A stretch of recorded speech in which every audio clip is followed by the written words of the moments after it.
Welcome to The Explainer. Today we're going to tear apart one of modern rock's most, well, hauntingly beautiful and honestly deeply disturbing songs.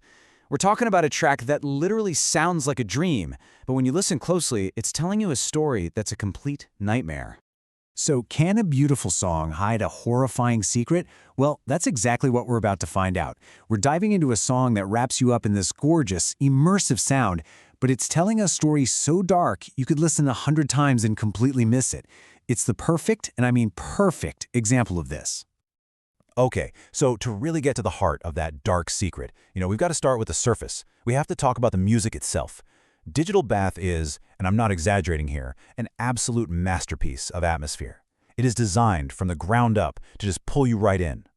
Right, so this track is from their album White Pony, which came out in 2000, and this wasn't just another album for Deftones. It was a massive deal. It won a Grammy, and it was this huge turning point for the band.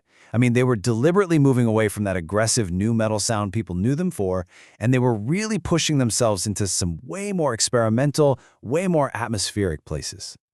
And just listen to how they do it. Every single piece of the puzzle here works together. You got those guitars, right? They're not chugging along with heavy riffs. No, they're creating this liquid floating space with these beautiful arpeggios. And the drums, they're not aggressive at all. They're hypnotic, kind of like a slowed down soul groove. Even the producer, the legendary Terry Date, said his goal was suspension. He wanted you to feel like you were literally floating. Every single choice here is about one thing: pulling you under. So yeah, that sound is incredibly seductive, right? It just pulls you in. But then you start actually listening to the words, and that's when this weird, unsettling feeling starts to creep in. You get this jarring clash between the dreamy music and lyrics that sound, well, dark and really possessive.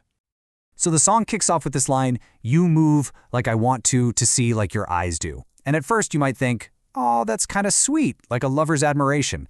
But hang on, listen again.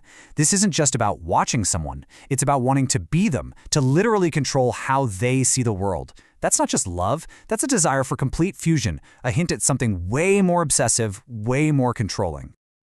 And that right there is the central puzzle of this song. You have this beautiful, almost dreamlike music clashing with these really strange, controlling lyrics. It creates this mystery that just begs you to figure it out, to decode what's really going on. Okay, so let's do it. Let's start peeling back the layers of this thing. And the first place we have to look, the first big clue, is in the title itself. The title is Digital Bath.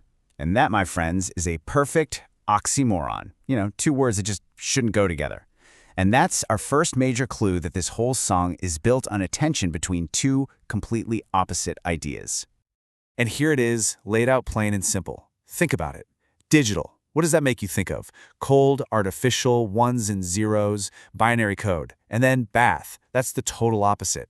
It's warm, it's organic, it's a super intimate human experience. So right there in the title, you've got this clash between technology and the body, the artificial and the real.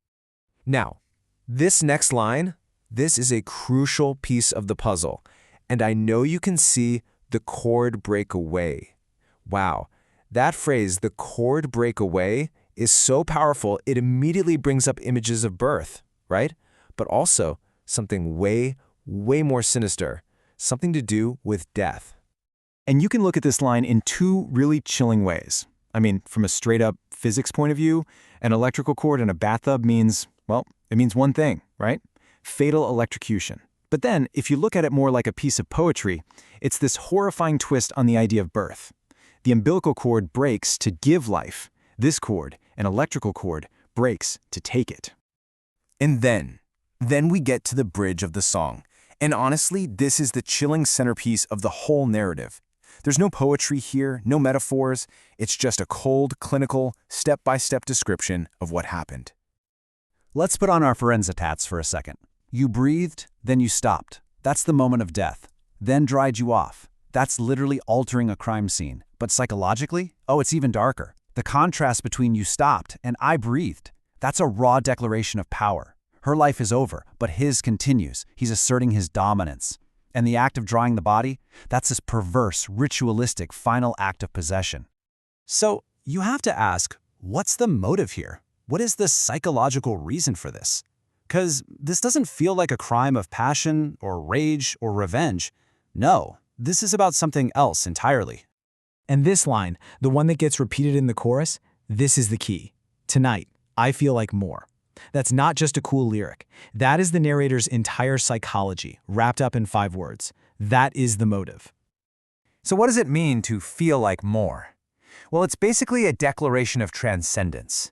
By doing the unthinkable, by committing the ultimate taboo, our narrator feels like he's gone beyond good and evil, beyond the normal limits of being human. It's a full-on, pathological God complex. See, the motive isn't hate. It's about that euphoric, terrifying feeling of absolute power you get from taking a life. And just in case you think we're reading too much into this, well, here it is, straight from the source. The band's singer and lyricist Chino Moreno has flat out confirmed it. He said it came from a dark fantasy he had about this exact scenario, and he even points out that disturbing contrast between the horrible idea and the pretty, spacey music. So now that the horrifying secret is out in the open, we can finally get to the really big question. What makes this so good? Why does this disturbing duality make this song a flat-out masterpiece? Well, the genius here isn't just about shock value. That's easy. No, the real power is in what it does to you, the listener. It creates this thing called cognitive dissonance. It's forcing you to feel beauty and horror at the exact same moment. And your brain? Well, your brain kind of short circuits, trying to figure out how to process both at once. So when you put it all together, Digital Bath is just a masterclass in songwriting. It uses that beautiful sound to lure you in, to make you a part of its dark fantasy before you even know what's going on. It tackles this incredibly taboo subject, not with a sledgehammer, but with this chilling, artistic elegance. And you know what?